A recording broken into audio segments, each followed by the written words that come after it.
Cela devait être un sacrifice de guerre ordinaire. 3 canons automoteurs soviétiques contre 3 monstres allemands invulnérables sur une hauteur dominante. L'issue semblait jouée d'avance. Nos machines n'étaient que des cibles dans un stand de tir. Mais l'inexplicable se produit. Au cœur du combat, les As allemands, l'élite de la Panzerwaffe, commencent à hurler à la radio, évoquant une arme à rayon secrète des Russes. Ils paniquent, manquent leur cible à bout portant et se comportent comme des chatons aveugles. Que s'est-il passé sur le champ de bataille? Pourquoi un officier soviétique a-t-il failli passer en cour martiale pour sabotage juste avant l'attaque? Et comment un simple crayon gris et un vieux carnet se sont-ils révélés plus meurtriers que 152 mm d'acier perforant? Dans ce récit, nous analyserons un duel de blindés unique, remporté non par celui qui avait le blindage le plus épais, mais par celui qui s'est souvenu de ses cours de physique du lycée. Regardez attentivement. La clé de l'énigme réside dans des détails qui étaient sous les yeux de tous, mais qu'un seul homme a remarqué. L'air ici ne sent pas simplement le brûler. Il est imprégné de la puanteur lourde et grasse du diesel consumé, du caoutchouc des bandages de roues en fusion et de l'odeur douceâtre de la chair calcinée. C'est la signature olfactive d'une impasse tactique. Juin 1944. L'opération Bagration broie la Wehrmacht sur des centaines de kilomètres de front. Mais ici, sur ce secteur sans nom, l'offensive s'est noyée dans le sang. Devant nous, une hauteur. Un simple pli de terrain sur la carte topographique, devenu dans la réalité un mur de granit pour un bataillon de chars entiers. La géométrie de la guerre est ici simple et impitoyable. Celui qui est en haut dicte les règles. Les Allemands tiennent la crête. Nous sommes en bas, dans la zone de destruction. Dans la lisière boisée au sommet, 3 silhouettes sont camouflées. Ce ne sont pas de simples chars.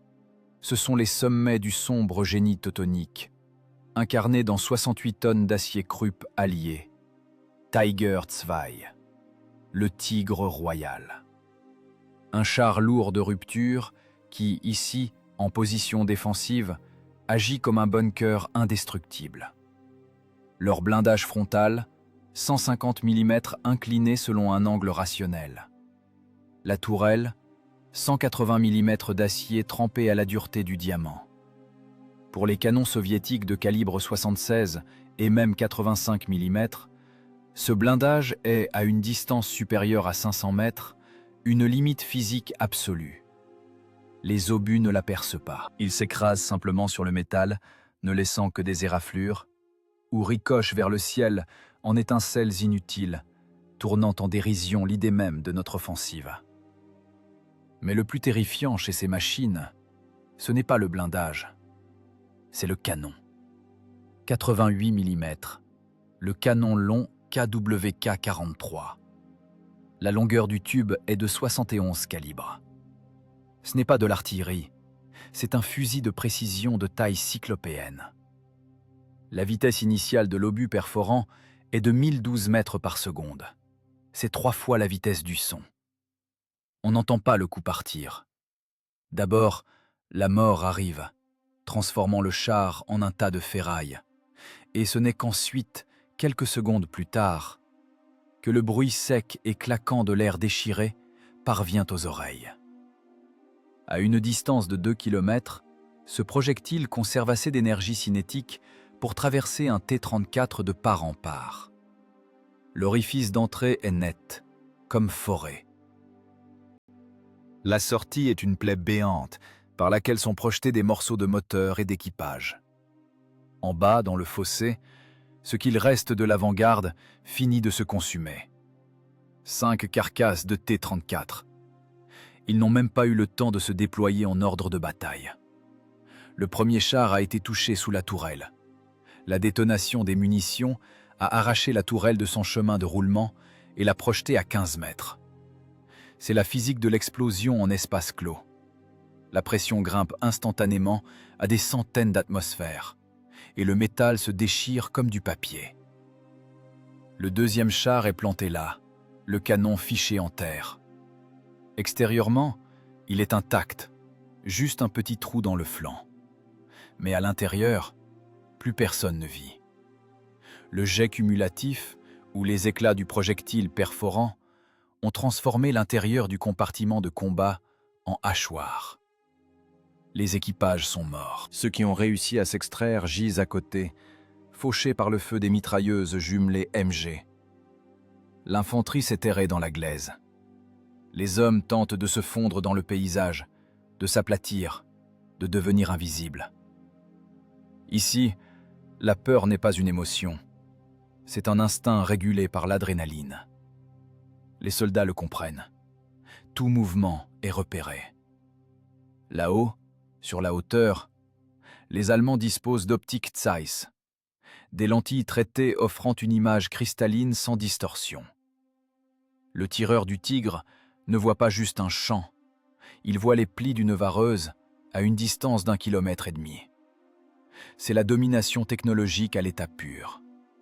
L'optique transforme la guerre en stand de tir. Ils sont invulnérables, ces salauds, râle le sergent radio, en pressant le combiné contre son oreille d'une main sale et tremblante. Il est couché au fond d'un cratère, fixant les carcasses fumantes. On leur a mis 3 obus en plein front.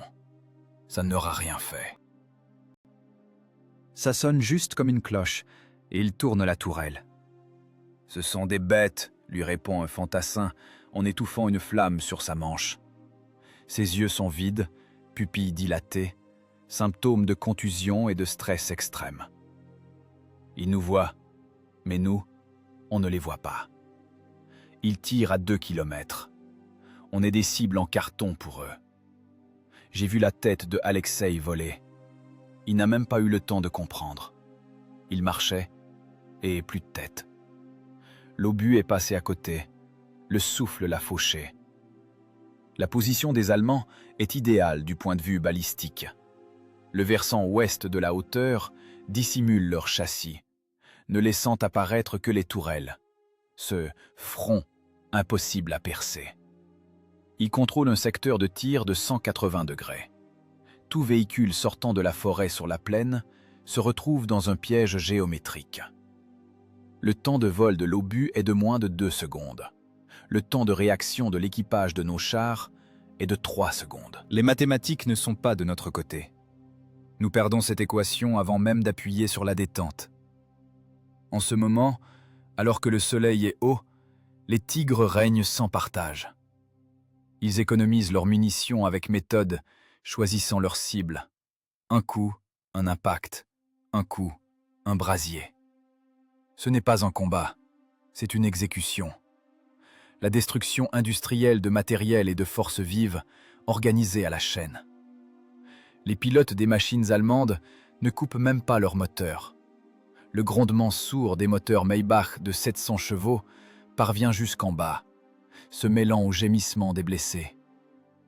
Ce son vibre dans la cage thoracique, provoquant le désir irrationnel de s'enfouir encore plus profondément dans la terre, de devenir une taupe, de disparaître.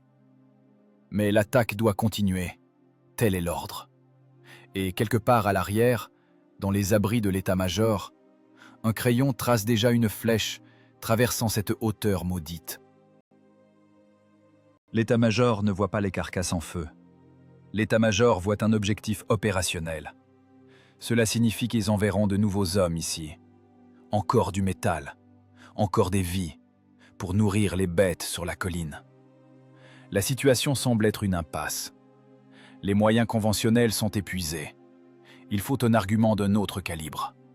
Un argument qui ne frappera pas à la porte blindée, mais qui défoncera la porte avec le chambranle. Et tandis que l'infanterie compte les secondes entre les battements de cœur, s'enfonçant dans la boue salvatrice, d'autres machines rampent vers la position de départ. Elles sont lourdes, anguleuses, dépourvues de tourelles. Ce ne sont pas des chars, ce sont des canons automoteurs. Les tueurs de fauves. Leur calibre, 152 mm. Mais même eux maintenant, sous cette lumière crue du jour, face à l'optique allemande, semblent être des cibles vulnérables et maladroite. L'ordre d'attaque est déjà signé, et il ressemble davantage à une condamnation à mort scellée par le désespoir. La radio dans l'habitacle s'anime dans un crépitement de décharge statique, tranchant le silence étouffant comme un scalpel perce un abcès. La voix du commandant de bataillon dans les écouteurs du casque résonne sèchement, sans intonation, déformée par la membrane jusqu'au grincement métallique. L'ordre est bref, comme un tir à bout portant. Neutraliser les points de feu ennemis sur la côte 214.0. Assurer le passage de l'infanterie. Délai d'exécution immédiat. Le capitaine Larionov retire lentement son casque. Dans cet ensemble de phrases tactiques standards, il n'entend pas une mission de combat, mais la lecture d'une sentence. Ce n'est pas la guerre, c'est la bureaucratie de la destruction, où son équipage et sa machine ne sont que du consommable dans la colonne « perte ». Larionov connaît les caractéristiques tactiques et techniques de sa machine mieux que les lignes de sa propre main. L'ISU 152, le tueur de fauves. Un canon automoteur lourd sur base de chars IS. 46 tonnes de blindage et de fureur. Son canon, l'obusier canon ML-20S, est un chef-d'œuvre de l'ingénierie soviétique, capable de raser des quartiers urbains. Mais cette puissance a un prix, qu'il faudra payer en sang lors d'une attaque frontale en terrain découvert. L'ISU n'a pas de tourelle rotative. Le canon est monté fixe dans la plaque frontale de la casemate. L'angle de pointage horizontal n'est que de 10 degrés à droite et à gauche. Pour viser un ennemi mobile, le pilote doit faire pivoter l'ensemble du châssis de 46 tonnes avec les chenilles. Ce sont des secondes précieuses, irrécupérables. Face à eux, sur la hauteur, se tiennent les tigres royaux. Des machines à tourelles rotatives, équipées de commandes électro-hydrauliques, ils peuvent basculer le canon d'une cible à l'autre en 19 secondes pour un tour complet. Dans une situation de duel à 1,5 km, cela signifie la mort. Le tireur allemand maintient simplement la croix de visée sur le centre de masse de l'automoteur soviétique. Il n'a pas besoin d'attendre que le conducteur tire sur les leviers d'embrayage. Il appuiera sur la pédale de tir avant que Larionov n'ait le temps de corriger la visée. C'est une pure arithmétique de la mort. La vitesse de réaction de l'ennemi dépasse la vitesse mécanique de l'ISU par un facteur 3. À l'intérieur du compartiment de combat, la chaleur est étouffante. Le soleil de juillet a chauffé le blindage à blanc, comme une poêle. La température de l'air à l'intérieur dépasse les 40 degrés. La ventilation ne suffit pas. L'air est épais, lourd, saturé de vapeur d'huile et de l'odeur des corps mal lavés. L'équipage de 5 hommes est assis dans cet espace clos, épaule contre épaule, unis par une seule pensée. Ils ont entendu l'ordre, et ils en comprennent le sens. Personne ne crie pour la patrie. Personne n'évoque sa mère à voix haute. Dans cette boîte en acier exigu, l'héroïsme a un autre visage. Le chargeur, un gars trapu aux mains noircies par la graisse, sort silencieusement une douille avec la charge propulsive du râtelier. Chargement séparé.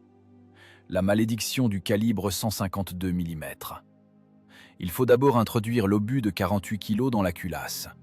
Ensuite, la douille avec la charge de poudre. Puis, fermer la culasse à vis. La norme est de 2 à 3 coups par minute. Le canon allemand de 88, utilisant des munitions unitaires, tire 8 coups par minute. Pendant que l'équipage soviétique s'escrimera avec un seul tir, 4 obus allemands frapperont leur casemate. 4. Les chances de survie dans cette configuration sont de 0,0. Larionov regarde ses hommes. La peur est présente, mais elle est fonctionnelle, opérationnelle. C'est une réaction physiologique de l'organisme à la proximité de la faim. Les mains du chargeur tremblent d'une vibration fine et désagréable. Mais ses gestes restent précis.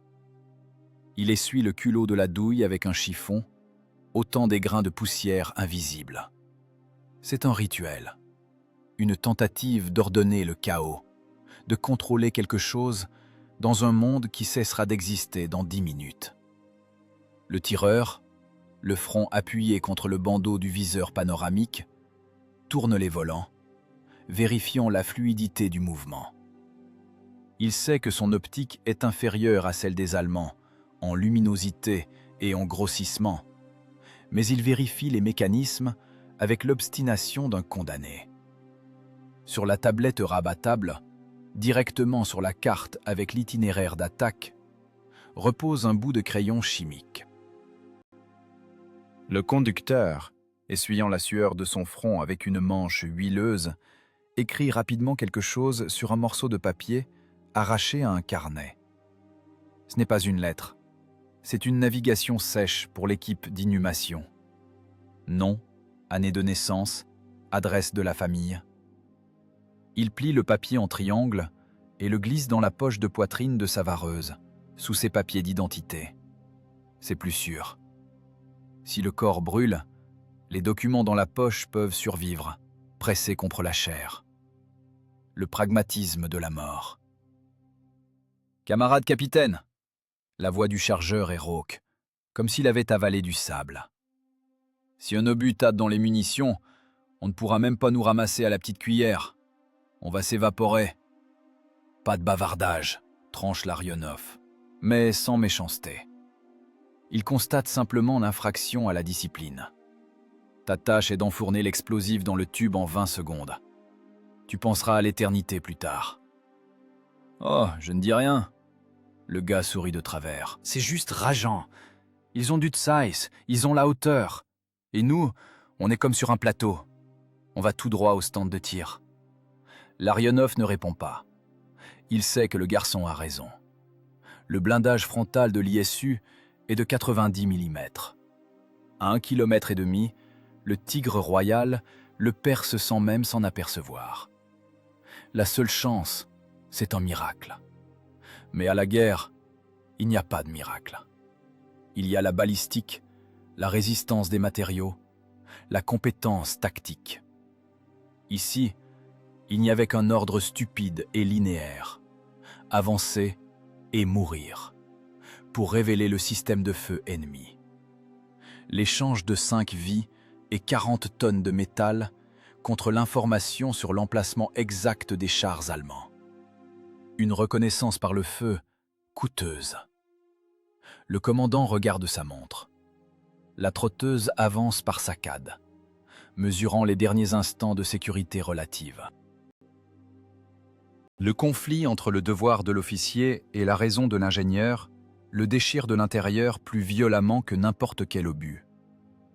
En tant que commandant, il doit exécuter l'ordre. En tant que technicien, ancien géomètre, il voit l'absurdité de la tâche.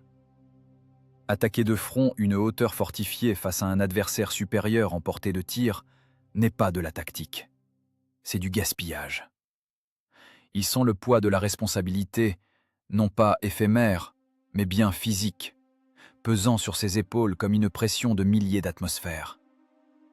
Il est responsable de ses hommes, du gars aux mains tremblantes, du tireur silencieux, du conducteur qui a déjà fait ses adieux mentaux à sa famille. « Verrouillez les écoutilles !» ordonne Larionov. Sa voix est devenue dure comme du laitier refroidi. « Activez l'interphone. Vérifiez les épiscopes. » Le bruit métallique des écoutilles qui se ferment les coupe du monde extérieur.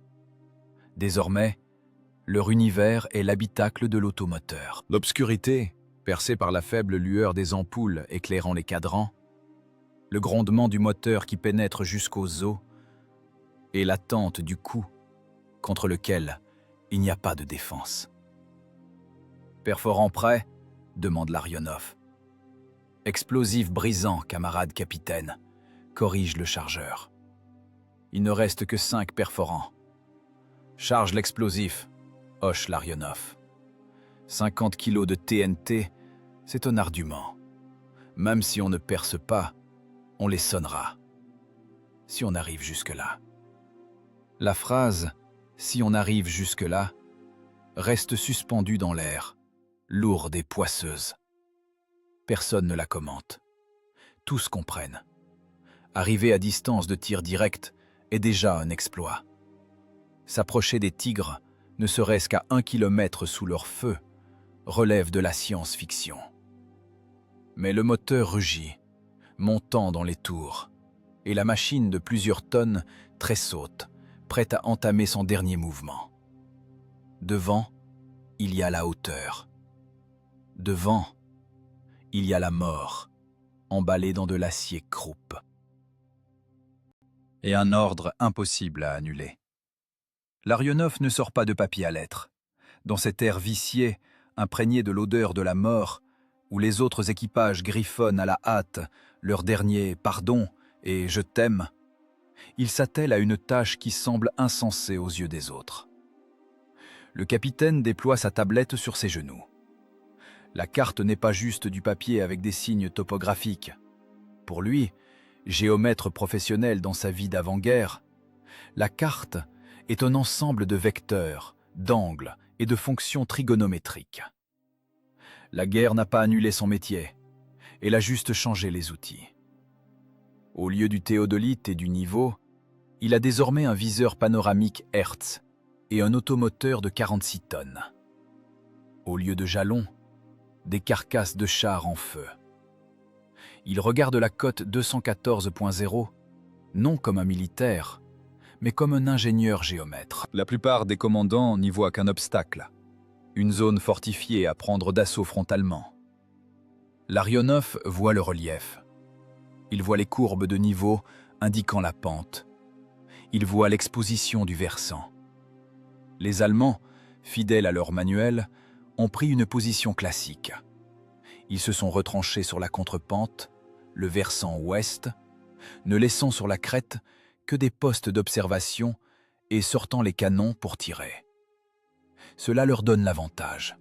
Ils contrôlent la plaine orientale tout en restant invisibles pour l'artillerie tirant depuis des positions couvertes. Une défense idéale, impénétrable.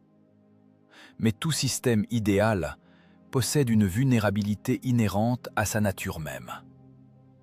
L'Arionov sort de sa poche de poitrine un vieux carnet usé à la couverture en moleskine. Les pages sont jaunes, cassantes avec le temps. Il sort un crayon chimique, humidifie la mine et commence à écrire. Pas des mots, des chiffres.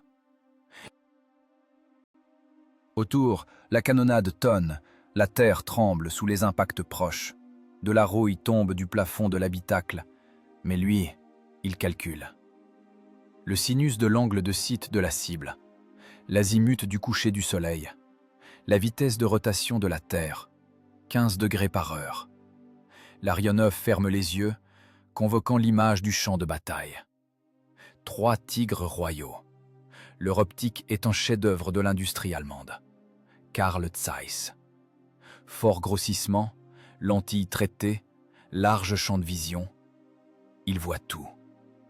Et c'est précisément là leur faiblesse. L'optique travaille avec la lumière. Elle collecte la lumière, la concentre et la transmet à l'œil du tireur. L'Arionov ouvre les yeux et regarde sa montre. Il est 19h20. Le soleil décline vers le couchant, se gorgeant d'une couleur lourde et pourpre. Il est bas sur l'horizon, prêt à toucher la cime des arbres à l'ouest. Le capitaine commence à tracer un schéma. La mine crisse en traçant des lignes violettes grasses. Voici la position des Allemands. Voici le soleil. Voici son automoteur. S'ils attaquent de front maintenant, le soleil éclairera de côté, ne gênant personne. Les Allemands les tireront comme au stand. Mais s'ils attendent... L'Arionov estime rapidement la hauteur ondulaire de l'astre. Dans 27 minutes, le soleil descendra à un point où ses rayons seront pratiquement parallèles au sol. Ce phénomène s'appelle la lumière rasante. À cet instant, la géométrie de la guerre changera. S'ils attaquent strictement selon le vecteur des rayons solaires, c'est-à-dire avec le soleil couchant exactement dans le dos, L'axe optique des viseurs allemands coïncidera avec l'axe de la lumière solaire. Aucun pare-soleil, aucun filtre ne les sauvera. Les lois de l'optique sont implacables. Un flux lumineux puissant, amplifié par le système de lentilles, frappera directement la rétine du tireur. Ce ne sera pas un simple reflet. Ce sera un coup de soleil brûlant la vue. Le tigre sera aveugle. Pour un court laps de temps, 8, peut-être 10 minutes, la redoutable machine se transformera en un tas de métal aveugle. « Camarade capitaine !» Le conducteur lorgne avec inquiétude les calculs étranges de son commandant. « Vous calculez des coordonnées pour l'artillerie ?»« Je calcule la vie », grogne Larionov sans lever le nez de son carnet. « Et la mort ?» Il vérifie ses calculs 2 fois. Une erreur d'1 minute ou d'1 degré leur coûterait la vie à tous. La guerre se transforme ici en mathématiques pures.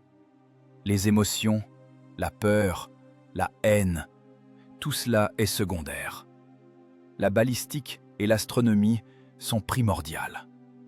Les Allemands ont tout pris en compte. L'épaisseur du blindage, la portée de l'obus, le secteur de tir. Ils n'ont oublié qu'une chose, la rotation de la planète. Ils n'ont pas pris en compte que le Soleil, leur allié le jour, deviendrait un traître le soir. Larionov voit cette attaque comme une partie d'échecs où les pièces se déplacent non par case, mais par azimut. Il comprend que son plan semble fou pour n'importe quel officier d'état-major. Attendre que l'ennemi vous voie le mieux possible, attaquer au coucher du soleil quand les silhouettes des machines sont particulièrement contrastées. Oui, cela contredit toutes les instructions. Le manuel exige la discrétion, l'utilisation du terrain, des écrans de fumée. Larionov, lui, compte utiliser un projecteur d'une puissance de milliards de lumens que la nature a suspendu dans le ciel. Il regarde son équipage. Les hommes attendent. Ils se sont déjà résignés à l'inévitable. Leurs visages ressemblent à des masques figés. Ils se préparent à mourir en exécutant un ordre insensé.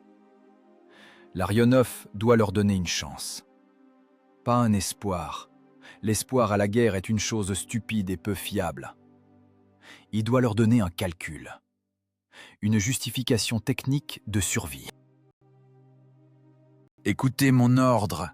La voix de Larionov est basse, mais dans l'habitacle étroit, elle résonne plus fort qu'une explosion. « Pas de lettres, rangez tout. On ne part pas pour mourir, on part pour travailler. » Il pointe son crayon sur la carte, à l'endroit où les courbes de niveau se resserrent en un nœud serré sur la hauteur. Les Allemands pensent qu'ils sont les maîtres ici, parce que leur blindage est plus épais. Mais ils ont oublié qu'ils ne se battent pas dans le vide. Nous avons un allié qu'ils ne peuvent pas abattre. Le capitaine lève les yeux vers la fente étroite de l'épiscope, à travers laquelle perce la lumière rousse et inquiétante du couchant. « Le soleil, dit-il. Nous frapperons quand le soleil éteindra leurs yeux. » Dans sa tête, le plan s'est déjà cristallisé en une structure parfaite. C'est un risque terrible. Si le soleil passe derrière un nuage, ils sont morts. Si les Allemands changent de position, ils sont morts. S'il s'est trompé dans le calcul de l'angle de Sith ne serait-ce que de quelques millièmes, ils sont morts. Mais c'est la seule option où la probabilité de succès est différente de 0. Larionov referme son carnet. La mine casse, laissant un point noir gras sur la page. La solution du problème est trouvée. Reste maintenant le plus difficile. Convaincre de cette solution ceux pour qui la guerre n'est pas de la géométrie, mais un ensemble de paragraphes du manuel de combat. Il doit aller voir le commandant de bataillon. Et il sait que cette conversation sera plus effrayante que le duel avec les tigres. Là-bas, sur le terrain, la physique décidait de tout. À l'état-major, ce sont les galons et la peur de la cour martiale qui décident. Mais l'ingénieur en lui a déjà vaincu le soldat. Le calcul est juste. Donc, Il doit être réalisé. À tout prix. Le poste de commandement du bataillon est situé dans un ancien abri allemand, creusé dans le flanc d'un ravin. C'est là, sans la terre humide, le tabac bon marché, et cette sueur âcre et acide que dégagent les hommes qui ne dorment pas depuis des jours sous la menace de la mort. L'air est bleu de fumée. La flamme tremblante d'une lampe à pétrole, fabriquée à partir d'une douille de 45 mm aplatie, arrache à la pénombre les visages gris et luisants des officiers d'état-major. Du plafond, étayé de rondins de pin, de la terre sèche tombe à chaque explosion proche, crissant sous les dents et recouvrant les cartes étalées d'une fine couche de poussière. Le capitaine Larionov entre sans se baisser. Sa combinaison est tachée de mazout, son visage couvert de suie. Il a l'air d'un corps étranger, dans cette fourmilière où règnent les téléphones et les rapports papier. Ici, à l'état-major, la guerre est une abstraction, un ensemble de flèches et de drapeaux. Là-haut, la guerre est faite de fer et de sang. Pourquoi n'êtes-vous pas en position de départ? La voix du commandant de bataillon, un major aux yeux rouges de fatigue, est calme. Mais dans ce calme, il y a une menace pire qu'un barrage d'artillerie. Il se tient au-dessus de la carte, s'y appuyant des poings, comme s'il essayait d'enfoncer la cote 214.0 en enfer. « Annulez l'attaque », prononce Larionov. Il parle calmement, comme un médecin posant un diagnostic. Nous n'irons pas maintenant. Un silence tombe dans l'abri. Les téléphonistes se figent, combinés serrés contre l'épaule. Le scribe cesse de taper sur les touches de la machine à écrire prise à l'ennemi. C'est une mutinerie. Refus direct d'obéir à un ordre de combat au front. Article 58. Exécution devant les troupes ou bataillons disciplinaires, ce qui revient au même. Le major se redresse lentement. Sa main a un spasme involontaire vers l'étui de son Tokarev à la ceinture. Son visage s'empourpre d'un sang sombre et malsain. « Tu tiens à la vie, capitaine ?» siffle-t-il en s'approchant de Larionov. Là-bas, l'infanterie s'est incrustée dans le sol. Les tigres les comptent un par un. Et toi tu me dis « annuler » ? Tu joues les lâches ? Tu plains ton blindage ? Je vais te faire de ma propre autorité. Le tribunal attendra, camarade major, le coupe Larionov, en regardant droit dans les yeux furieux de son supérieur. Vous pouvez me fusiller, mais les tigres ne brûleront pas pour autant. Et si j'y vais maintenant, vous perdrez 2 automoteurs en 3 minutes. C'est de l'arithmétique. J'ai calculé. Larionov s'avance vers la table, pousse sans ménagement une tasse de thé froid et pose son carnet graisseux sur la carte opérationnelle.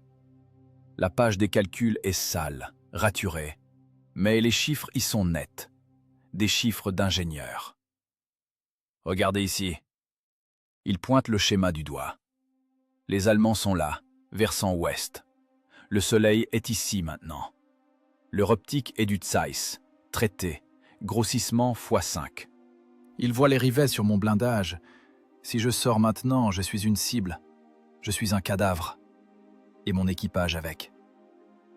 Le major regarde le schéma, respirant lourdement.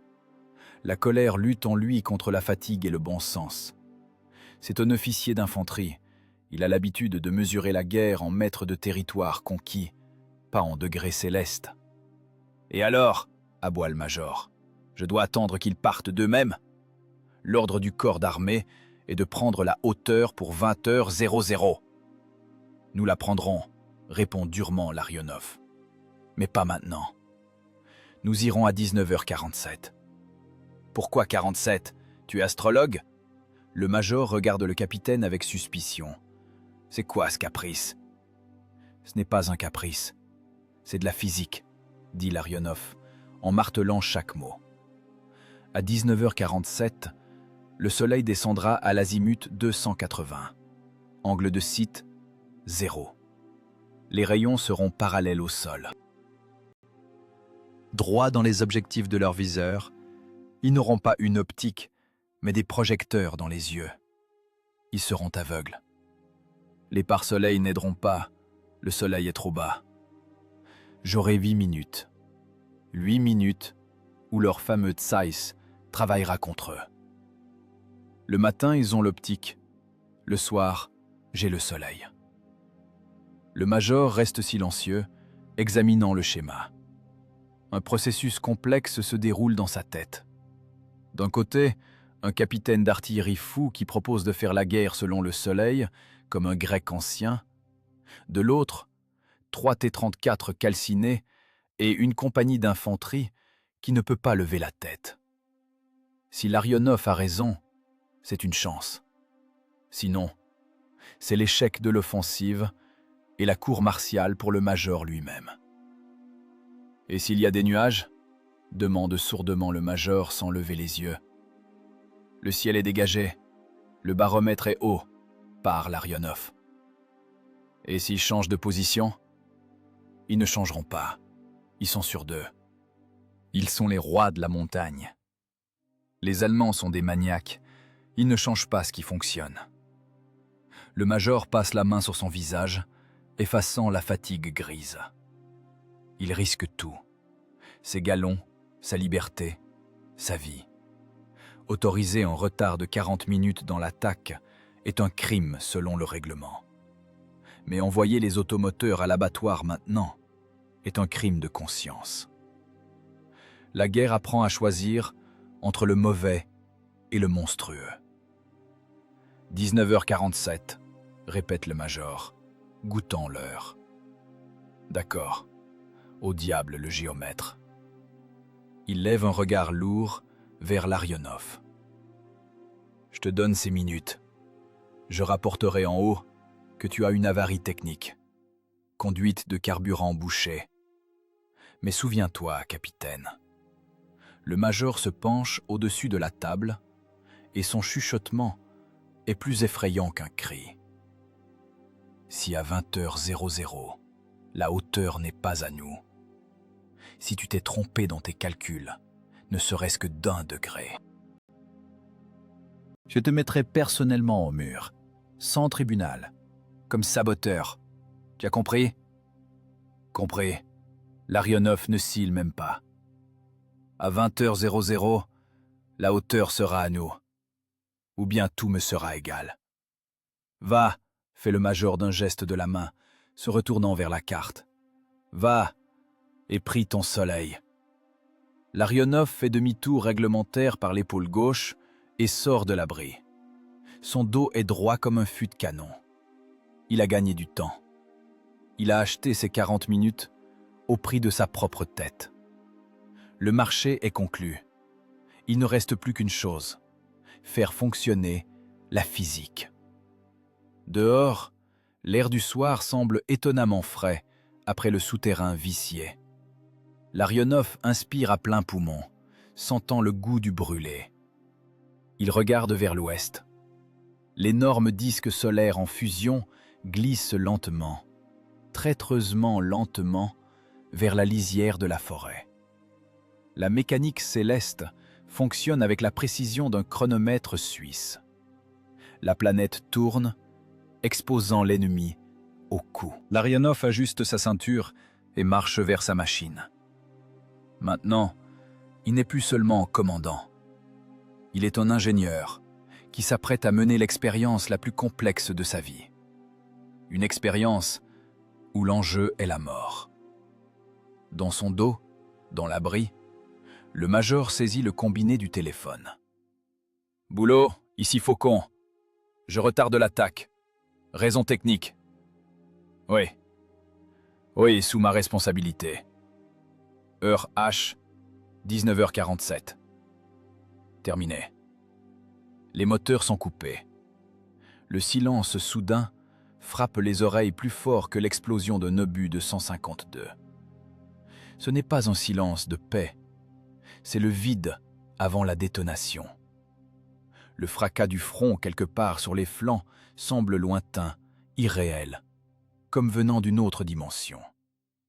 Ici, dans le secteur d'attaque, le monde s'est rétréci aux dimensions d'une casemate blindée et donnait 3 secteurs de vision dans l'épiscope. 2 automoteurs sont figés dans la zone de départ, abrités par de maigres broussailles. 2 boîtes d'acier, pleines d'explosifs, de carburant et d'êtres vivants, mises en pause. À l'intérieur du compartiment de combat, c'est l'enfer. Pendant la journée, le blindage chauffé par les rayons directs du soleil a accumulé la chaleur. Et maintenant que le soleil commence à baisser, le métal restitue la fournaise vers l'intérieur. Un thermomètre, s'il y en avait eu un, aurait affiché plus de 40 degrés Celsius. Le ventilateur est éteint avec le moteur. L'air est devenu épais, presque tangible. On ne peut pas le respirer. On ne peut que l'avaler par petites gorgées poisseuses. La sueur ne coule pas en filet, mais en un flux continu. Elle inonde les yeux, brûle les paupières, imprègne les vareuses au point qu'elles deviennent sombres et lourdes comme une bâche mouillée. L'humidité salée ronge la peau sous les casques, mais personne ne se gratte. Un mouvement superflu coûte trop d'énergie. Larionov reste immobile, fixant son poignet. Sur le cadran de sa montre Kirovski, la trotteuse effectue sa course mécanique. Elle avance par saccades. Chaque saut est une seconde de vie en moins. Ou une seconde de plus vers une chance de victoire. Le temps a perdu sa linéarité ici. Les minutes s'étirent en heures. On dirait que le mécanisme de la montre est cassé, que le temps s'est enlisé dans cette gelée de mazout brûlante.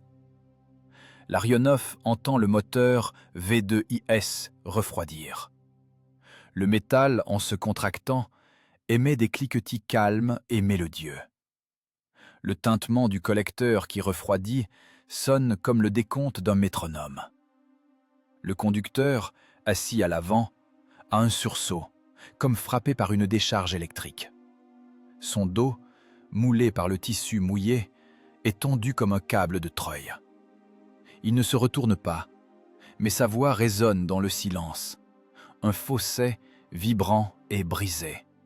« Camarade capitaine, et s'ils nous voient, si le soleil ne les aveugle pas, on est à poil pour eux, servis sur un plateau. »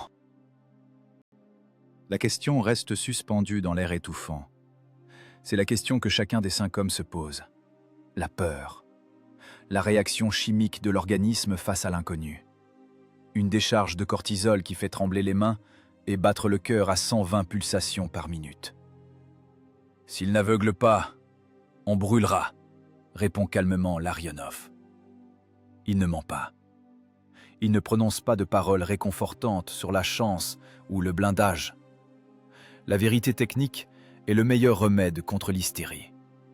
Mais ils ne verront pas. La physique ne ment pas, Sergueï. La Terre tourne. L'angle d'incidence est égal à l'angle de réflexion. C'est une loi. Elle est plus fiable que le blindage. Le conducteur hoche la tête, ou a simplement un mouvement de tête. Il avait besoin d'entendre la voix du commandant.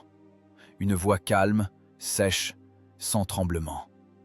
Une voix qui transforme une attaque suicidaire en problème d'ingénierie.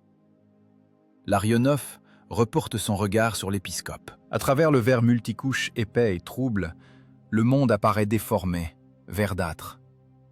Le soleil, le calibre principal de cette opération. Il glisse lentement, d'une lenteur moqueuse, vers la ligne d'horizon. Maintenant, il n'est plus jaune, mais rouge sombre, cramoisi. Le spectre se décale vers les ondes longues. L'atmosphère agit comme une lentille géante, réfractant les rayons. Larionov sait que c'est cette lumière basse et lourde qui est la plus dangereuse pour les yeux. Elle n'éblouit pas seulement. Elle crée un rideau lumineux continu à travers lequel aucun appareil optique ne peut percer. 19h42. Il reste 5 minutes. 5 minutes de silence. Le chargeur est assis sur le plancher du compartiment de combat, les bras autour des genoux. Il fixe un point, la culasse du canon.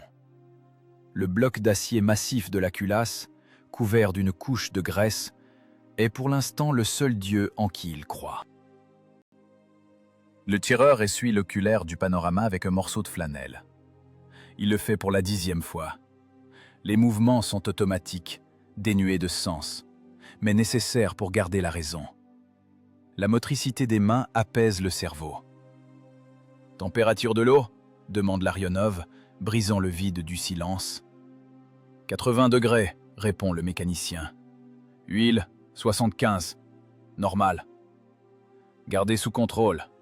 Au démarrage, pas d'accélération brusque, en douceur. On ne doit pas faire de fumée. La fumée nous trahirait trop tôt. Compris?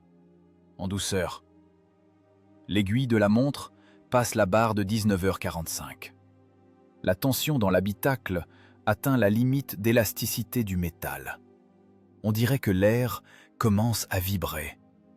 Les nerfs sont tendus à tel point que n'importe quel bruit fort pourrait provoquer une crise. Mais il n'y a pas de bruit.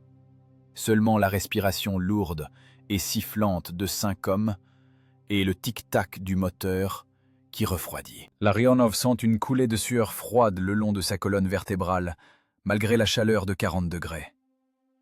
C'est le froid de la responsabilité. Il a tout misé.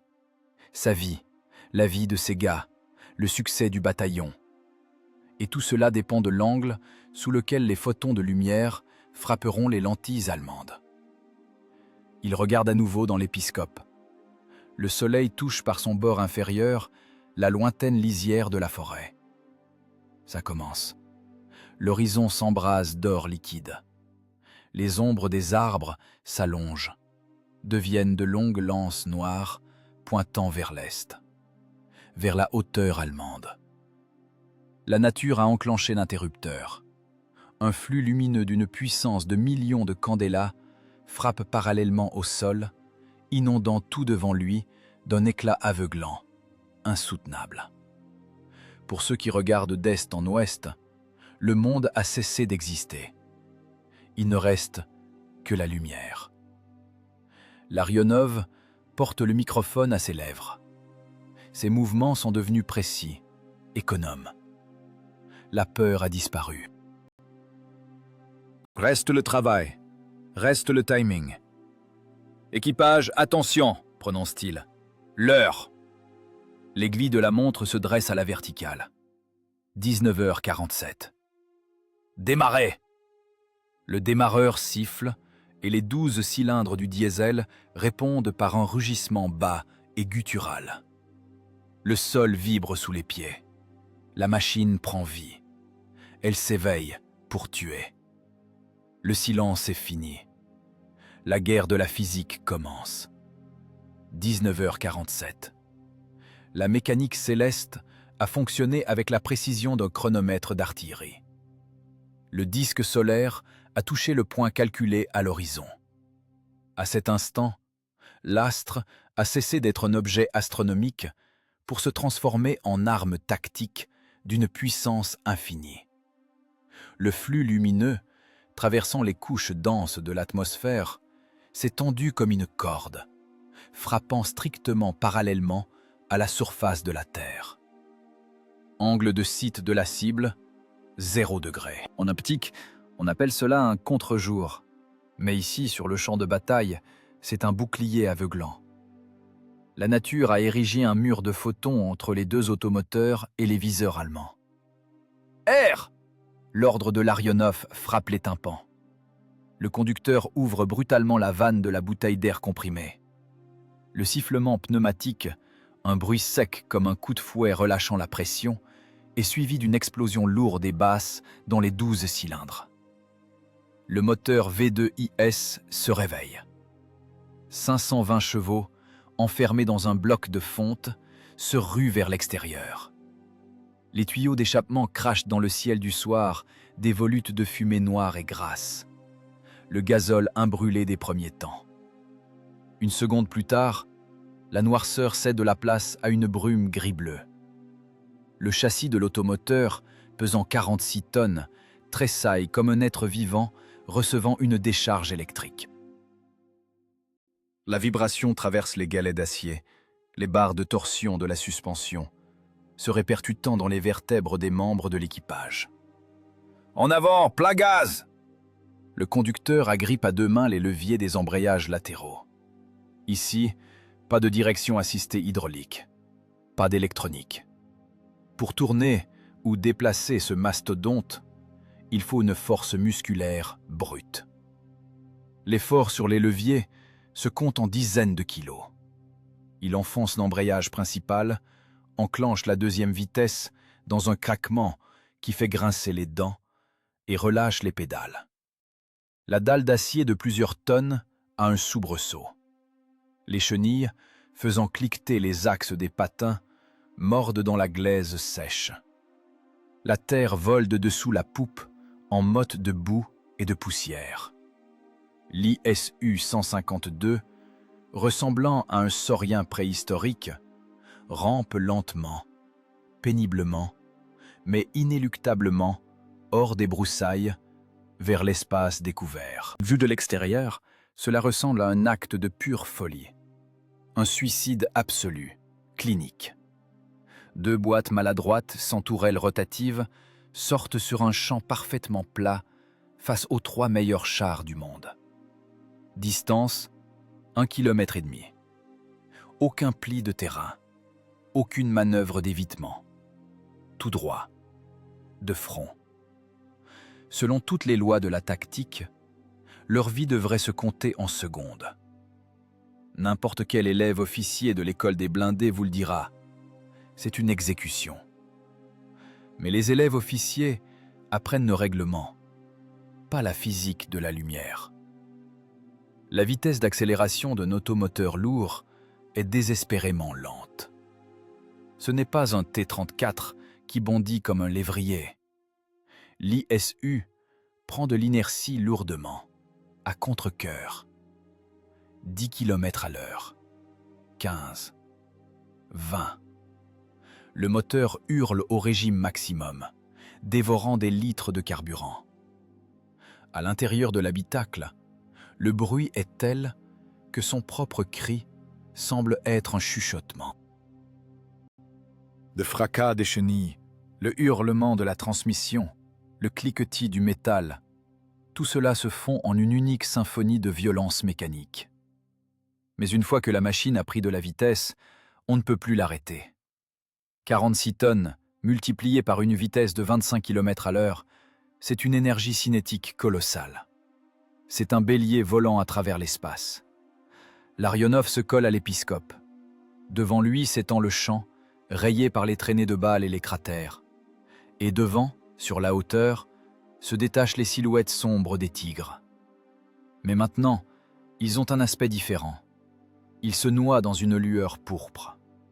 Le soleil frappe dans le dos des automoteurs, créant autour d'eux un halo, une couronne lumineuse. Pour l'observateur allemand, les machines russes se sont transformées en taches noires et floues sur fond de fournaises ardentes. Les contours se brouillent. Les télémètres, fonctionnant sur le principe de la coïncidence stéréoscopique des images, sont devenus inutiles. Impossible de superposer ce qui fond dans les yeux. « Tiens la ligne, ne zigzague pas !» crie l'Arionov dans le laryngophone, bien qu'il sache que le conducteur tient le cap à mort. Il ne faut pas zigzaguer. Tout pivotement du châssis exposerait le flanc, où le blindage est plus fin, seulement 90 mm à angle droit, seulement le front, seulement en avant. Tout l'espoir repose sur les 90 mm de la plaque frontale inclinée et, surtout, sur l'optique allemande aveuglée. Les automoteurs avancent en échelon, se couvrant mutuellement par leur secteur de feu. La terre tremble sous les chenilles. Les petits buissons sur le chemin disparaissent instantanément sous les patins, transformés en copeaux. Ce n'est pas le mouvement d'une machine, mais d'une couche géologique. La sensation de puissance est physique. On dirait que la gravité elle-même travaille pour eux, accélérant ces fers à repasser d'acier. L'atmosphère à l'intérieur du compartiment de combat est chauffée à blanc. Et ce n'est pas seulement dû à la chaleur du moteur, c'est l'électricité de la peur transmuée en action. Le chargeur se tient debout, jambes écartées, en équilibre sur le plancher instable. Dans ses mains repose déjà l'obus, 48 kilos de mort. Il attend. Le tireur a les yeux rivés à l'oculaire, mais pour l'instant, il ne voit rien d'autre que la terre qui tremble et la hauteur qui approche. Son heure n'est pas encore venue. Pour l'instant, c'est la balistique du mouvement qui opère. L'objectif ? Réduire la distance. Manger ces maudits mètres qui les séparent d'une mort certaine. Larionov comprend. En ce moment, il viole toutes les règles de la guerre. Ils ne tirent pas. Ils ne se cachent pas. Ils avancent, tout simplement.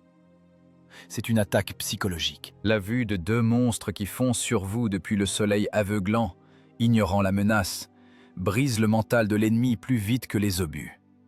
C'est l'effet berserk, traduit dans la langue des diesels et de l'acier blindé.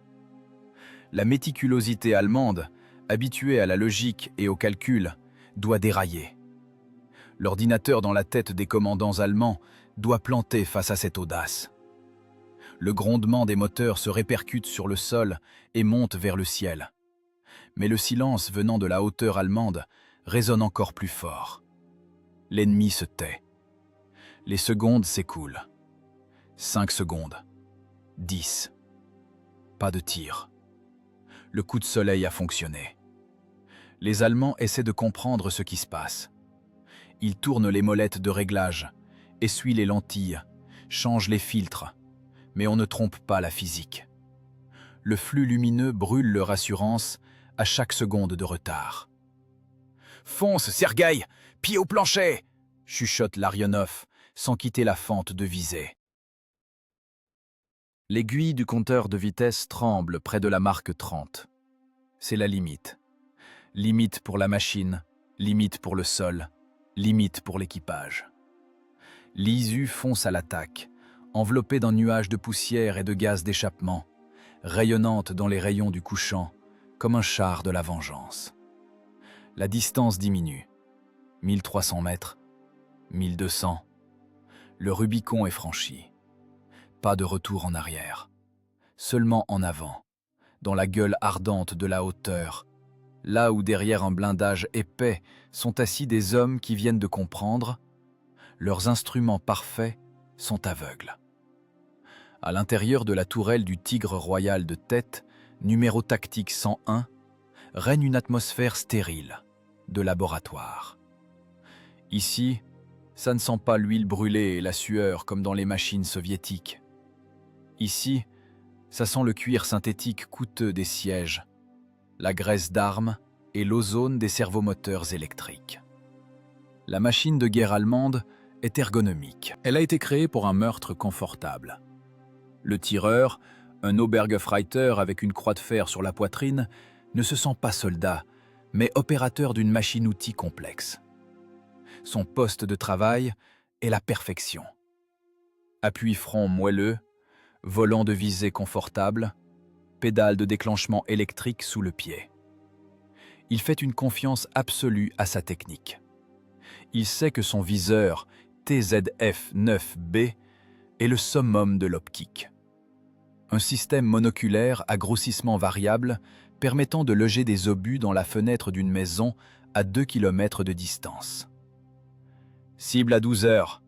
La voix du chef de char dans le casque est calme, presque ennuyé. 2 automoteurs. Distance 1200. Ils viennent droit sur nous. Le tireur a un rictus. Les Russes sont devenus fous. Ils sont sortis sur le plateau découvert sans préparation d'artillerie, sans fumigène. 2 énormes hangars maladroits sur chenilles. Ce n'était pas un duel. C'était un polygone d'entraînement. « Je vois la cible », rapporte-t-il. « Perforant engagé. Détruire. » Le tireur colle son visage d'un mouvement habituel contre le caoutchouc souple de l'oculaire. Son œil droit, habitué à l'image nette et cristalline des lentilles Zeiss, est détendu. Il s'attend à voir la silhouette grise de l'ISU, à placer dessus le triangle noir du repère de visée et à appuyer sur la pédale. C'est la routine. la mémoire musculaire. Mais au moment où son œil s'aligne avec l'axe optique de l'instrument, il se produit une chose qui n'est décrite dans aucune instruction de la Wehrmacht. Au lieu de l'image familière du champ de bataille, un faisceau concentré de feu pur frappe son œil. Le système de lentilles du viseur, conçu pour collecter la faible lumière du crépuscule et rendre l'image plus lumineuse, joue maintenant le rôle d'un amplificateur malveillant. Les lentilles ont collecté l'énergie colossale du soleil couchant, qui pendait droit devant, et l'ont focalisée en un seul point. Un point sur la rétine de l'œil du tireur. C'est comme si on lui avait enfoncé une aiguille chauffée à blanc dans la pupille. Ah! Le cri de douleur déchire le silence de la tourelle. Le tireur recule du viseur, se couvrant le visage des mains. Des larmes coulent de son œil. Des taches pourpres et vertes flottent devant sa vue. Des éblouissements d'une intensité monstrueuse. « Hans, qu'est-ce qu'il y a ?» hurle le chef de char. « Feu! Pourquoi tu ne tires pas ?»« Je ne vois rien !» hurle le tireur. « Il y a le soleil! Il me brûle les yeux !»« Arrêtez la panique! Tire !» Le tireur, clignant de son œil larmoyant, tente de regarder à nouveau dans l'oculaire. Il espère que c'est un accident, un reflet. Mais la physique de la lumière est impitoyable et constante. Dès qu'il s'approche de l'appareil, le soleil frappe à nouveau avec la même force. L'optique est inondée d'une lueur blanc laiteux continue avec un centre rouge. Dans cette lueur se sont dissous le réticule de visée, les échelles de distance, les silhouettes des machines ennemies. Il n'y a rien là-dedans, à part un vide aveuglant. Le dispositif optique le plus parfait du monde s'est transformé en un tube de verre inutile. Pire encore, en instrument de torture. « Feu au hasard !» commande hystériquement le chef de char, regardant dans ses périscopes de commandement. Mais dans les périscopes, c'est la même chose. L'horizon ouest flamboie. Les rayons directs du soleil, traversant les prismes des appareils d'observation, créent un effet de diffraction et d'éblouissement. Le vert est devenu un bouclier trouble et opaque. Le chef de char ne voit que des taches sombres floues qui avancent vers eux. Mais il ne peut déterminer ni la distance exacte, ni l'angle de mouvement. Coup! Le tireur frappe la pédale à l'aveugle. Le canon de 88 mm aboie, le récupérateur claque, éjectant la douille fumante. L'obus, quittant le canon à 3 fois la vitesse du son, part dans le néant.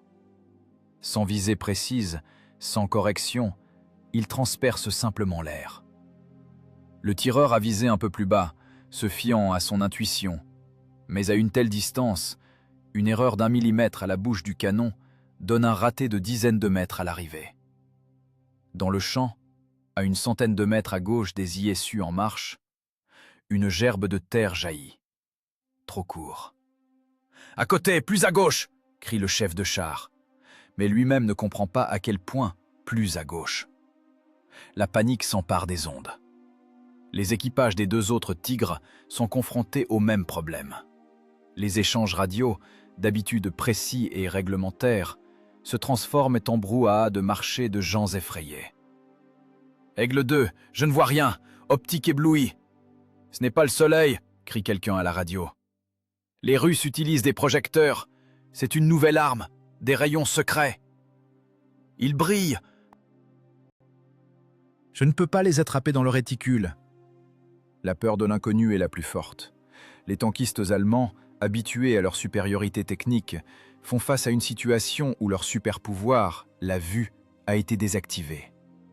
Ils se sentent comme des prédateurs à qui on a crevé les yeux. Et la proie qu'ils s'apprêtaient à déchiqueter s'est soudain transformée en destin implacable, surgissant de l'éclat. Le mythe de l'arme secrète à rayons naît instantanément dans leur tête. La psyché humaine tente de rationaliser l'horreur. Il leur est plus facile de croire à des technologies russes fantastiques que d'admettre qu'elles ont été vaincues par un simple angle d'incidence d'un rayon solaire. Le 2e Tigre tire. L'obus passe trop haut, fendant l'air en hurlant au-dessus des casemates des automoteurs. Trop long.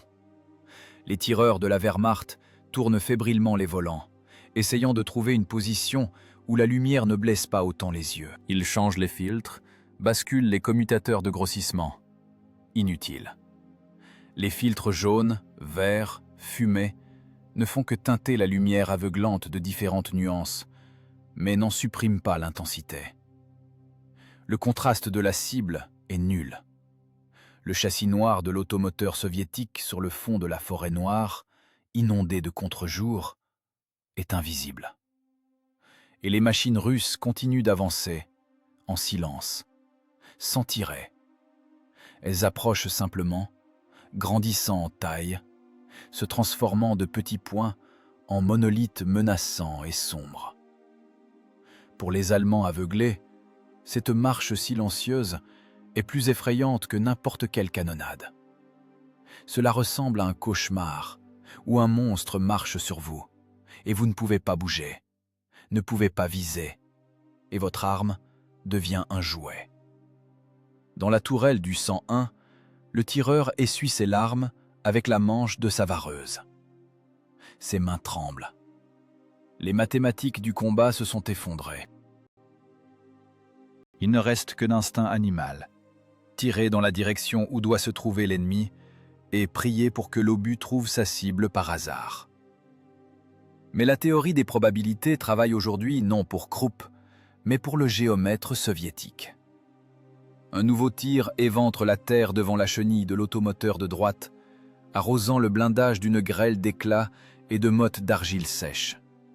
Proche, mais pas mortel. Le blindage a résisté au coup tangentiel de l'onde de choc.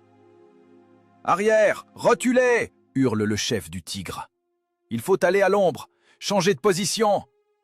Le conducteur tire le levier de marche arrière. La transmission hurle, les chenilles claquent.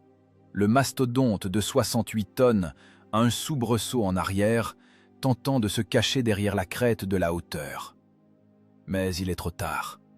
La géométrie du piège s'est refermée. Ils ont perdu du temps.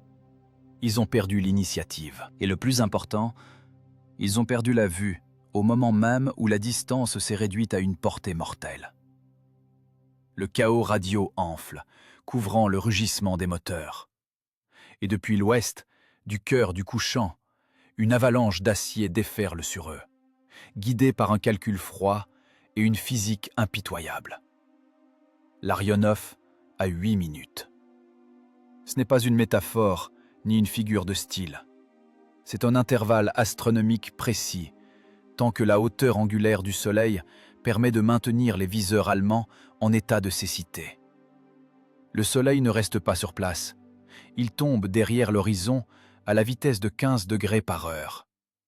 Chaque seconde de retard fait monter l'ombre plus haut, découvrant aux tireurs allemands d'abord les chenilles, puis la plaque de blindage inférieure, et enfin toute la casemate. Dès que le disque touchera la Terre, le contraste disparaîtra, le crépuscule égalisera les chances, et à une distance inférieure à 1 km, cela signifiera la mort instantanée dès le premier impact. Les automoteurs avancent à la limite des possibilités techniques de la transmission.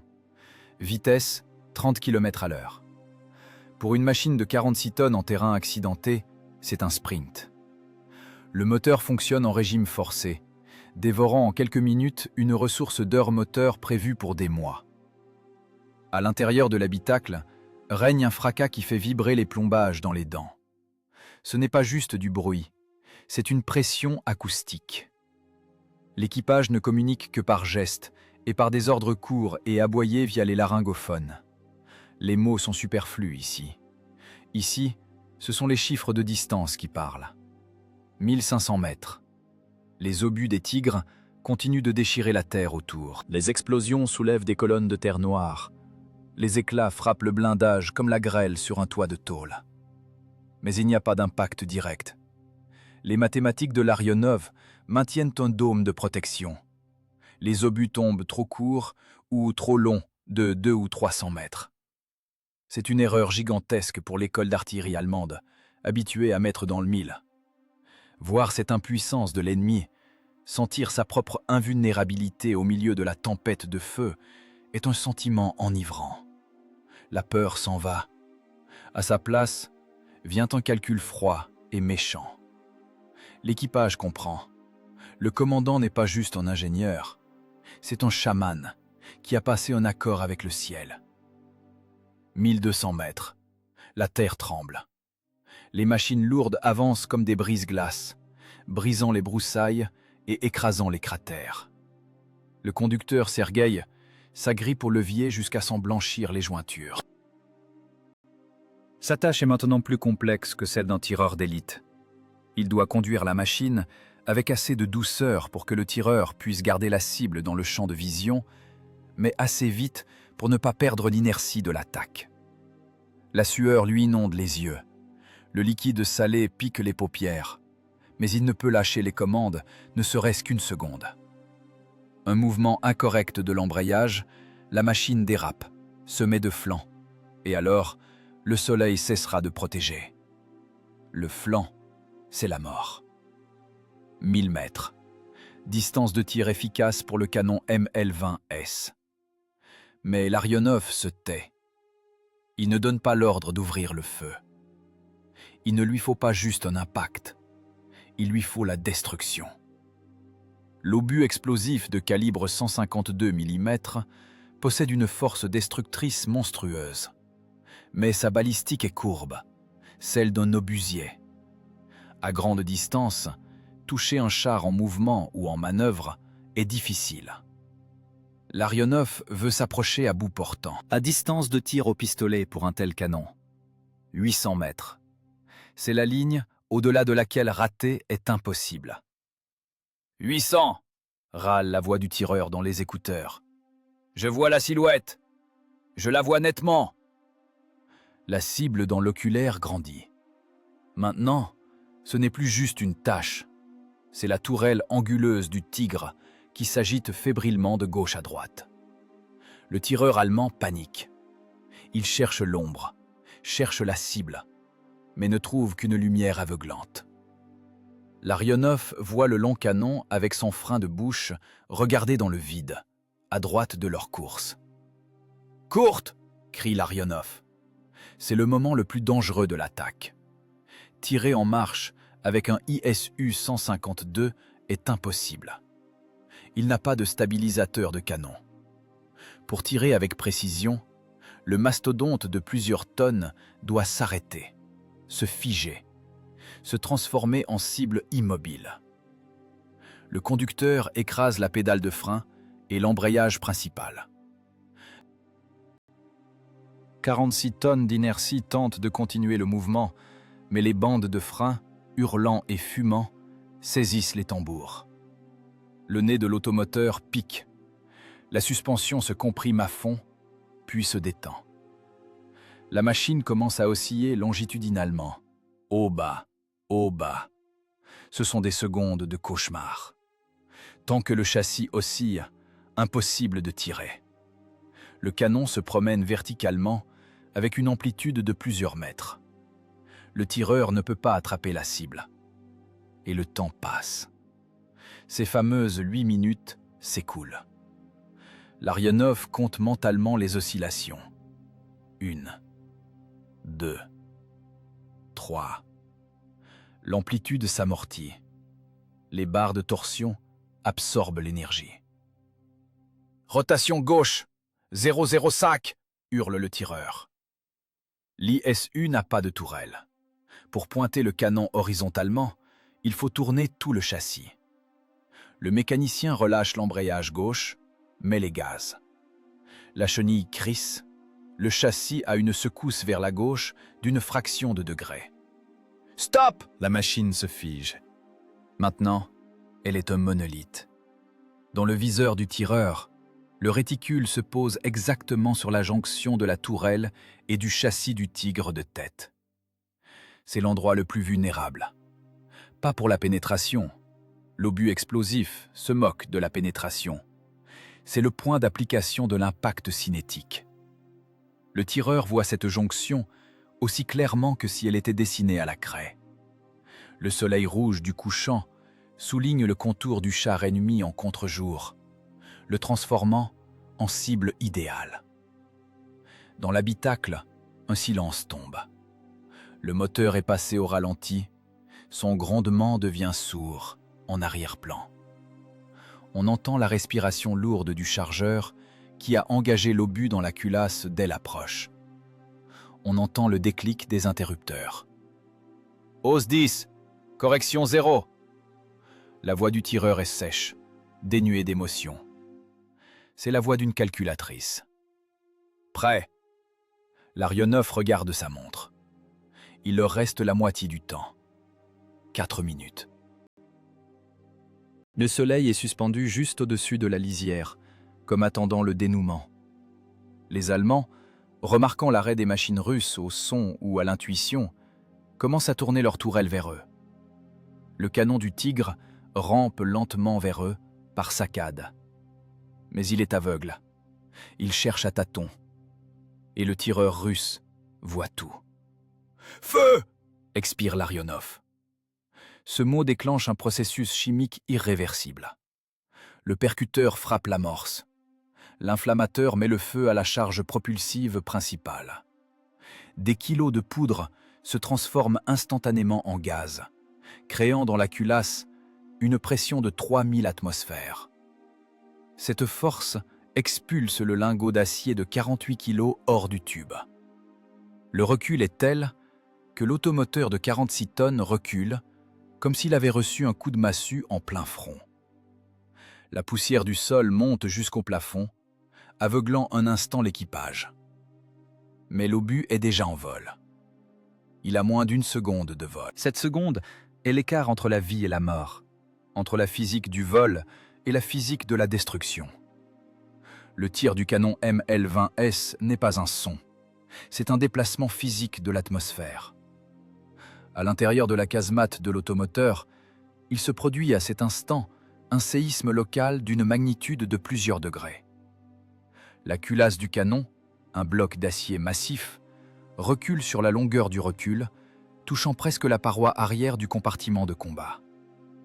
L'onde sonore frappe les oreilles, même à travers les écouteurs étanches des casques, éteignant un instant l'appareil vestibulaire. 46 tonnes d'acier allié et de blindage sont rejetées en arrière d'un demi-mètre, comme un jouet frappé par un géant. Les chenilles crissent, mordant le sol, absorbant l'énergie monstrueuse du recul. La poussière, accumulée depuis des années dans les fentes et derrière le revêtement, s'envole instantanément, créant à l'intérieur de la machine un brouillard gris dense dans lequel clignotent les lampes d'alarme. L'obus OF-540. Grenade explosive à fragmentation. Poids 43 kg 560 g. Vitesse initiale 600 mètres par seconde. Ce n'est pas une aiguille perforante conçue pour une piqûre soignée. C'est une massue volante. Elle n'a pas besoin de chercher des zones vulnérables ou de calculer des angles d'impact. Elle se fiche de savoir quelle est l'épaisseur du blindage du Tigre royal, 150 ou 180 mm. Dans cette équation, seul compte l'énergie cinétique de l'impact. La masse multipliée par le carré de la vitesse. Des millions de joules, concentrés en un point de l'espace et du temps. L'impact a lieu à la jonction de la tourelle et du châssis, là où les ingénieurs allemands ont placé le mécanisme complexe de rotation, les roulements de précision et la couronne dentée du chemin de roulement. Le choc d'un bloc d'acier pesant près d'un demi-quintal à une telle vitesse est une catastrophe pour n'importe quelle mécanique. La fonte du corps de l'obus n'a évidemment pas percé la plaque frontale. Elle n'était pas censée le faire. À l'impact, la fusée a fonctionné et près de 6 kg de TNT ont détonné instantanément. L'effet conjoint de l'impact cinétique et de l'explosion a créé une pression inouïe. Les soudures, les boulons trempés, les axes d'acier des patins fixés sur le blindage comme protection supplémentaire, tout cela a cessé d'exister en tant que structure. La loi de conservation de la quantité de mouvement a opéré. La tourelle du char Tigre B, pesant avec le canon plus de 15 tonnes, a reçu une impulsion telle que les fixations du chemin de roulement ne pouvaient physiquement pas résister. Le cisaillement des boulons s'est produit en quelques millisecondes. Le bruit du métal déchiré était plus effrayant que l'explosion. L'immense tourelle a sauté, a quitté ses rails, s'est mise de travers et, décrivant un court arc dans les airs, s'est écrasée avec fracas sur le sol à côté du châssis. À l'intérieur de la machine allemande, c'est l'enfer du barotraumatisme. L'équipage n'a pas été tué par des éclats. Les hommes ont été tués par la physique. Le saut brutal de pression à l'intérieur du volume clos a transformé les organes internes en gelée. Les tympans ont éclaté, les poumons se sont comprimés au maximum. Mais ce n'était que le début.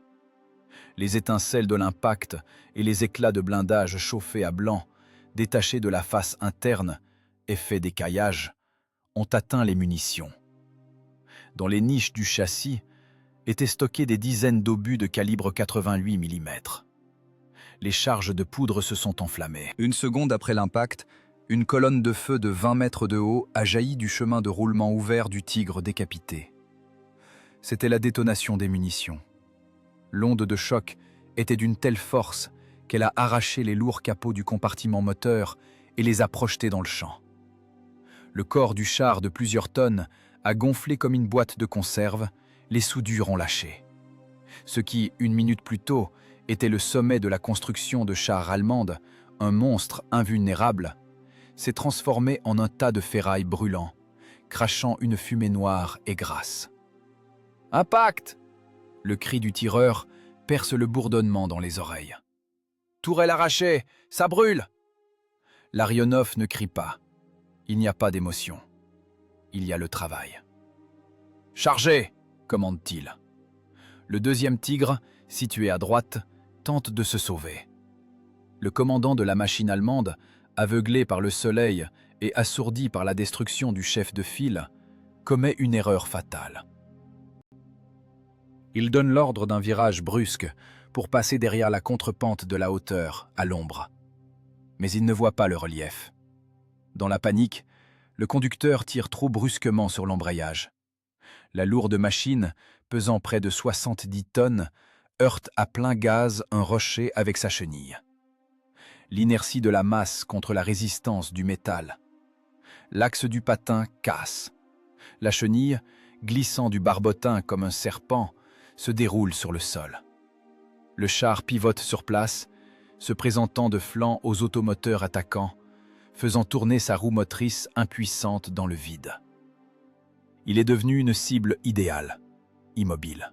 « Feu sur celui de droite !» Larionov corrige le tir du deuxième automoteur qui suit. Le chargeur dans la casemate de Larionov travaille comme un mécanisme, comme le piston d'une énorme pompe. Son visage est rouge d'effort. Les veines de son cou sont gonflées comme des cordes. Soulever 48 kilos d'obus du sol, se retourner dans l'espace exigu, ne pas heurter la culasse, l'envoyer dans le tube. Puis saisir la douille avec la charge. Encore 15 kilos. Envoyer. Fermer la culasse. Déclic du verrou. Prêt. Norme, 20 secondes. Ils l'ont fait en 15. L'adrénaline fonctionne mieux que n'importe quel stimulant. Le deuxième automoteur fait aboyer son canon. L'obus trace une trajectoire invisible et frappe le Tigre immobilisé dans le flanc. Les 90 mm de blindage latéral ne le sauvent pas. L'obus explosif défonce simplement le flanc, arrachant un morceau d'acier de la taille d'une plaque d'égout. L'explosion a lieu à l'intérieur. Le char tressaille, des volutes de fumée grise sont expulsées par toutes les fentes et il se fige pour toujours. L'équipage n'a même pas eu le temps d'ouvrir les écoutilles. Le troisième Tigre tente de reculer, sans changer de cap, pour ne pas exposer ses flancs. Une décision sensée, mais il est aveugle. Le soleil continue de brûler son optique. Il rampe en arrière, ripostant par un feu désordonné de sa mitrailleuse de caisse, dont les balles tintent impuissantes sur le blindage frontal des tueurs de fauves. C'est l'agonie. L'ISU de l'Arionov s'approche à une distance de 600 mètres, à bout portant. Courte! Nouveau piqué du nez. Nouvelle seconde de stabilisation. Le réticule du viseur se pose exactement au centre de la plaque frontale du dernier ennemi. Feu! Impact. L'obus frappe la partie inférieure de la tourelle, ricoche vers le bas, perce le toit du châssis au-dessus du poste de pilotage et explose dans le compartiment de transmission. Le Tigre a un soubresaut, comme frappé par la foudre, et cale. La tourelle se fige, le canon s'abaisse, comme pour une révérence. Une minute plus tard, une fumée épaisse et âcre s'échappe des écoutilles. Quelqu'un de l'équipage allemand tente de sortir, mais tombe sur le blindage, fauché par une rafale de mitrailleuses de l'infanterie, qui, voyant la mort des monstres allemands, s'est levé à l'attaque en criant « Hurrah !». Le champ de bataille a changé en 3 minutes. 3 tigres royaux invincibles se sont transformés en 3 bûchers funéraires. C'était le triomphe de la force brute de calibre 152 mm et du calcul précis du temps. Aucune magie, aucun miracle. Seulement une masse d'explosifs et de l'énergie cinétique appliquée au bon endroit, au bon moment.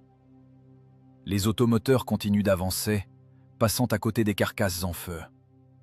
La chaleur des chars allemands en flammes se ressent même à travers le blindage.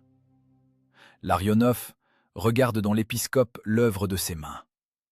Il ne ressent pas de joie. Il ressent la fatigue d'un ingénieur qui a terminé le démontage complexe d'une structure dangereuse. Le problème a été résolu. L'équation est juste. La réponse a été écrite par le feu et l'acier sur le flanc de la côte 214.0. Le silence ne vient pas tout de suite. Il s'infiltre à travers le bourdonnement des oreilles lentement, comme l'eau à travers un barrage. D'abord, le rugissement des diesels disparaît. Les mécaniciens ont coupé les moteurs pour économiser les restes de carburant.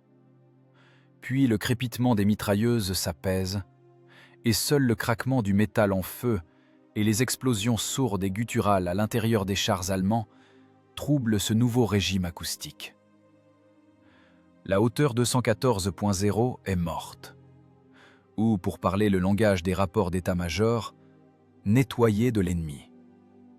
3 colosses, 3 sommets de la pensée technique allemande finissent de brûler sur le versant ouest, passant d'armes redoutables à repères noirs et couverts de suie pour les cartes topographiques. La fumée des tigres royaux en feu monte verticalement, se mêlant aux couleurs pourpres du couchant.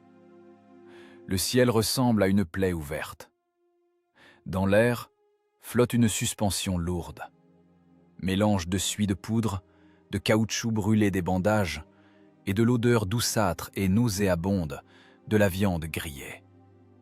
C'est l'odeur de la victoire. Pas celle des livres, avec fanfares et fleurs, mais la vraie, sale, puante et lourde. L'infanterie, qui il y a encore une demi-heure s'incrustait dans le sol à 1,5 km de là, monte maintenant sur la hauteur. Les soldats passent devant les automoteurs, lorgnant avec crainte leurs énormes canons fumants, dont émane une chaleur de hauts fourneaux. Ils s'approchent des carcasses des tigres. La peur a disparu. Reste une sombre curiosité. Les soldats touchent les impacts du doigt, comme s'ils ne croyaient pas que cet acier puisse être percé.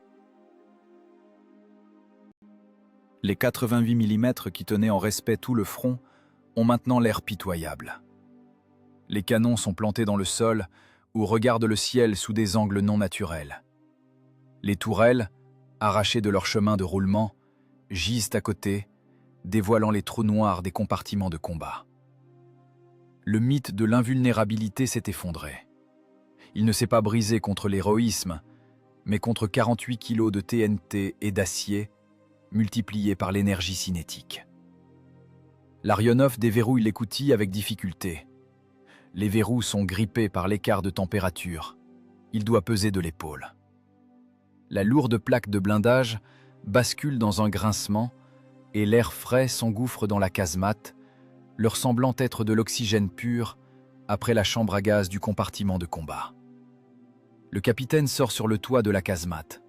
Ses jambes tremblent, pas de peur, mais de cette vibration qui semble s'être incrustée dans ses os pour toujours. Il retire son casque. Ses oreilles sont bouchées. Le monde sonne sourdement, comme à travers du coton. Le visage de Larionov est noir de suie. Seuls ses yeux et ses dents brillent sur ce masque de mineur sortant tout juste du fond. L'équipage s'extrait à l'extérieur.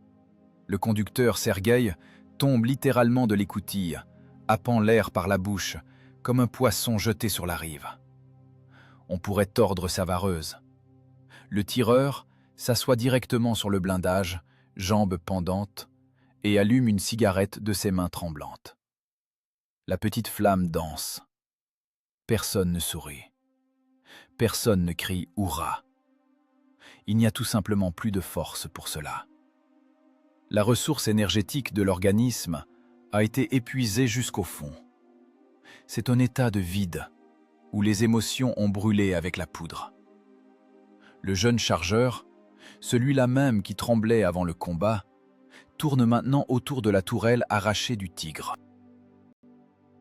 Il regarde les bords déchiquetés du métal, épais comme la main, et hoche la tête. « Camarade, capitaine !» Sa voix part dans les aigus. « Vous avez vu ? Comme une boîte en carton. La tourelle, au diable ! C'est un miracle. Comment on les a eus ? Ils nous voyaient pourtant. » Le garçon est en état d'euphorie du survivant. Sa psyché tente de trouver une explication au fait qu'il respire encore. Pas un miracle. Larionov saute à terre. Ses bottes frappent le sol sec avec un bruit sourd. Il s'approche du chargeur et pose une main lourde sur son épaule. « Retiens ça, gamin. À la guerre, il n'y a pas de miracle. Il y a la balistique, il y a l'optique et il y a l'astronomie. » Le capitaine se tourne vers le soleil couchant. L'astre a presque disparu, ne laissant à l'horizon qu'une étroite bande de braise incandescente. Il a fait son travail. Il était le 5e membre de l'équipage, le plus puissant et le plus invulnérable. « C'est de la physique », poursuit Larionov, en s'essuyant les mains avec un chiffon. « On a juste calculé l'angle. Il comptait sur l'acier et nous avons frappé avec la lumière. L'ingénieur vainc toujours la force brute, s'il a le courage d'attendre le bon moment. Et la débrouillardise russe, bien sûr. Sans elle, on ne va nulle part. Et moi je pensais que c'était la fin, avoue honnêtement le chargeur, regardant son commandant avec une terreur respectueuse. Je pensais, ça y est, on y passe. On aura toujours le temps d'y passer. L'essentiel est de résoudre le problème. Un lieutenant d'infanterie s'approche des automoteurs. Il regarde les artilleurs comme des extraterrestres.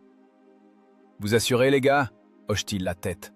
« On pensait que vous étiez des kamikazes, des dingues, foncés de front sur des tigres, et vous les avez croqués comme des noix. » Le commandant de bataillon a failli ronger le téléphone dans l'abri pendant que vous attendiez. Et maintenant, il dit qu'il va vous proposer pour une décoration. Larionov a un sourire en coin. L'héroïsme. Pour l'état-major, c'est une médaille. Pour lui, c'était un théorème correctement résolu. « Les médailles plus tard, » gromme-t-il. « On voit le camion-citerne. Et des obus. Nos râteliers sont vides. S'il y a une contre-attaque, on se défendra avec des clés à molette. » Il s'approche du flanc de son ISU. Sur le blindage, couvert d'une couche de poussière grise de route et de suie, on voit des marques fraîches de rafales de mitrailleuses et d'éclats. Des égratignures sur le corps de la bête. Larionov fouille dans sa poche, trouve un morceau de craie avec lequel il marquait habituellement les obus. Il regarde les carcasses fumantes des ennemis, puis ses gars, assis vivants sur le blindage. Sa main se tend d'elle-même vers le métal. D'une écriture ferme et ample de géomètre, Il trace sur la casemate, juste au-dessus de l'étoile, pour Sébastopol. Ce n'est pas un slogan pour le journal, c'est une facture personnelle. Le souvenir de ces jours de 41 et 42, quand la technique allemande les écrasait de la même façon, eux qui n'avaient ni obus, ni espoir. Maintenant, la dette est remboursée, avec les intérêts. Le soleil a définitivement plongé derrière l'horizon. Le crépuscule recouvre rapidement la hauteur. La lumière pourpre cède la place au violet, puis au bleu. Les premières étoiles s'allument dans le ciel. Repère de navigation. La guerre continue, mais ce combat précis est terminé. L'équation est juste. La réponse est correcte. L'Arionov s'adosse à la chaleur du blindage, sentant la pulsation dans ses tempes s'apaiser. Il ferme les yeux. Devant son regard intérieur, se tiennent encore des schémas, des angles et des trajectoires. Mais maintenant, ils se dissolvent, cédant la place à une simple fatigue humaine. « Équipage, dit-il doucement, rompez, dîner et dormir. Demain est un autre jour. » Et de nouvelles tâches. Sur la hauteur 214.0, la nuit tombe. Une nuit qui leur appartient par le droit du plus fort, par le droit du plus intelligent.